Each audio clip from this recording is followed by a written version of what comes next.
Leo tunaangalia kisa cha wapendanao wawili, lakini mwisho wa siku wakaja wakaachana.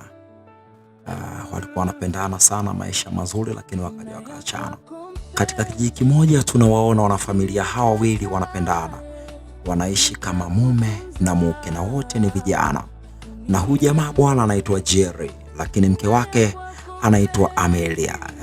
Mapenzi ni moto moto sana, ni vijana bado wanapendana, na mshikaji anamuonesha mpenzi wake mapenzi ya kweli.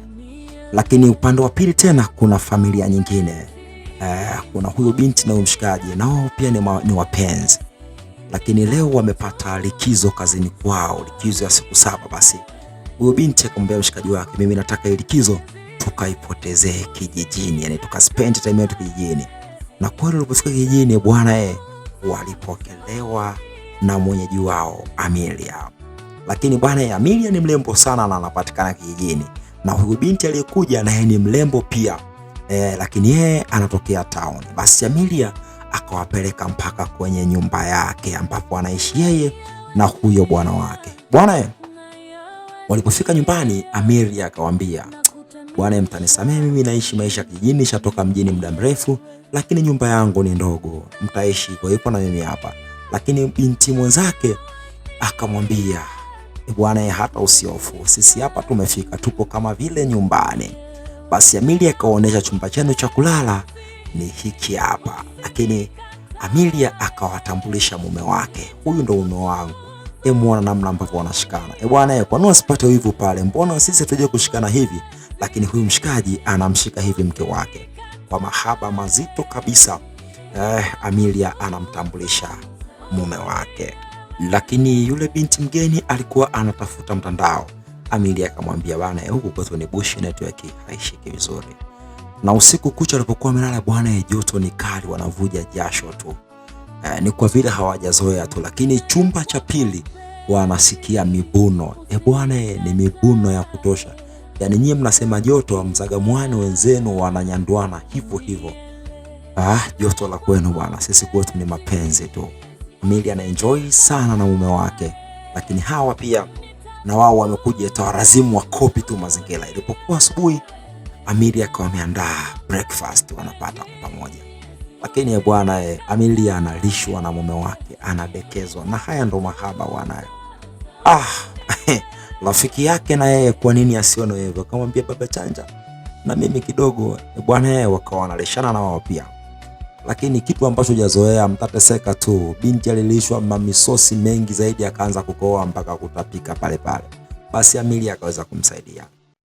Kuna watu wanaogopa hata kuwalisha wapenzi wao. Basi ilipokuwa asubuhi tena siku nyingine, mume wake na Amelia alielekea bafuni kuoga. Lakini alipokuwa anaoga, alimkuta mume wake tayari yupo huko ndani. Na huyu jamaa anapenda sana kunyanduana sasa. Yaani yuko bafuni huko. Hayo ndo mapenzi yanayotakiwa sasa. Wanaoga lakini kwa nakaza wanazaga mwana. Mshikaji akaona ngoja nikale chapo. Ngoja nikule chapo, lakini pia na mpenzi wake akamkuta. Mbona wewe unasimama peke yako? Basi jamaa kazuga pale. Mambo yakawa yameisha, lakini yule binti ambaye ni mpenzi wake huyo jamaa akashtuka na wao, kumbe kulikuwa kuna watu bafuni wanazaga mwana huko. Hao bwana ni mume na mke, uwezo ukashangaa wanapokuwa wametoka pamoja. Basi mshikaji kiukweli amekuja kujifunza kitu cha tofauti zaidi, lakini hajalizika mazingira tu bana. Mazingira kijijini ni mabaya, lakini kitu ambacho anakipata kidogo fresh. Ana complain turudi nyumbani, lakini binti anamwambia tulia mpaka siku 7 ziweze kuisha. Na siku nyingine tena basi binti kama kawaida yake akawa anapika msosi, lakini anamuelekeza msosi unapokorogwa. Sasa Zoe anaposhika huo mwiko na anavyokoroga, basi yule binti naye akawa anaenjoy vibaya mno. Kumbe mwiko unashikwa kwa staili hii hapa. Sio umezoea tu unashika mwiko utafikiri vile unashika jembe. Mwiko na staili yake ya kushika. Bwana, licha ya Amelia kuwa na mume mzuri na yeye mwenyewe Amelia kuwa mzuri, lakini lili jamaa bwana ni unaweza kusema ni lishoga. Linapenda kuwala wanaume wenzake. Yaani hapo lilipo likaanza kumapproach mwanaume mwenzake. Lakini mshikaji akalichomolewa, akarudi nyumbani, kila mmoja kumbuke na mke wake, lakini jamaa bado linamtaka na mume wa mwenzake. Huyu jamaa alikuwa tu akiinama kidogo basi linamtamani vibaya mno. Lakini mshikaji kule hayupo comfortable. Hivyo vitu hajazoea. Yeye ashazoea kumzagamua mke wake, tena leo anamwambia mzagamue, haikai sawa. Jamaa aliporudi nyumbani akamwambia wife wake, of course mimi siko fresh, naomba turudi nyumbani. Lakini wife wake akajua tu kwa sababu ya mazingira, lakini kumbe mshikaji kuna vitu anapipitia.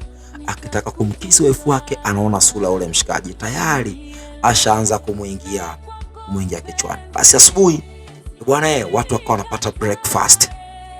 Amelia anatabasamu fresh na rafiki yake pamoja na mume wake, lakini mshikaji naye anamcheki mshikaji mwenzake kwa jicho fulani ambalo si zuri. Of course umwangalia Amelia anambusu mwanamke mwenzake kwa busu la upendo tu, lakini lishikaji lenyewe linamtamani mume wa mwenzake. Yani anamtamani mwanamume mwenzake ili aweze kumzagamua, sio kombea zagamuliwe, yani lenyewe ndo lizagamua wenzake. Hivi kwa nini yeye asitamani azagamuliwe, anatamani azagamue wenzake? Kumbe kuna watu bana wako tofauti zaidi. Basi leo wakawa wametoka kuelekea tena polini huko ambako wanavua samaki. Ndio bana maisha kijijini, mkienda kuvua samaki, labda kuchimba viazi, kukata ndizi, ndio maisha yanaenda hivyo. Basi wakawa wamefika pembezoni kidogo, ile jamaa likawa linajisaidia, lakini katika kujisaidia huko mshikaji yeye ikawa amepozi hapo kwenye jiwe. Jamaa akamfuata, akaanza kumapproach tena. Kumbuka bana, watu wanakuwa kama wana majini fulani. Yaani wewe hicho kitu utake, lakini linakuapproach mpaka unaweza kukubali. Lakini uweze amini, mwisho wa siku mshikaji akaingia line. Akaweza kuzagamuliwa na mwamba. Lakini wakati huo hao kwenyewe dada mtu na rafiki mtu anamshawishi Amelia, turudi town, maisha yakaendelee. Lakini Amelia akamwambia, hapana, nishazoea maisha ya kijijini, mimi kurudi town itakuwa ni kazi nzito sana, ni heri nikabaki huku tayari nishazoea, siwezi tena kwenda kuwa mfanyakazi wa ndani, inatosha mimi kuwa hivi. Lakini wakati huo watu wako polini huko wanavua samaki, limshikaji limeshaanza kumzagamua mwenzake. Na hata waliporudi nyumbani, basi jamaa hakuwa comfortable kabisa. Akamwambia wife wake au mpenzi wake alikuja naye, bwana, mimi naomba turudi nyumbani kwa sababu siko comfortable, kitu ambacho nimefanyiwa leo bwana, wamenichanua malinda, mwamba ameweza kunizagamua. Basi kiukweli binti naye kujisikia vizuri sana kwamba mshikaji wake ametolewa malinda. Basi wakaondoka kijijini na maisha mengine yakaendelea. Na wakati huo Amelia naye alipopata taarifa zile kana kwamba kumbe mume wangu amekutoa malinda, naye hakukaa sawa. Pale nao pia ugomvi ukawa umeanza. Hawakuishi tena maisha ya furaha kwa sababu Amelia amepokea wageni, alafu yeye jamaa anafanya kazi ya kuwatoa malinda. Of course ilikuwa haijakaa sawa. Na kama umependa hii ni Benard Cinema, basi usisahau kusubscribe pamoja kulike.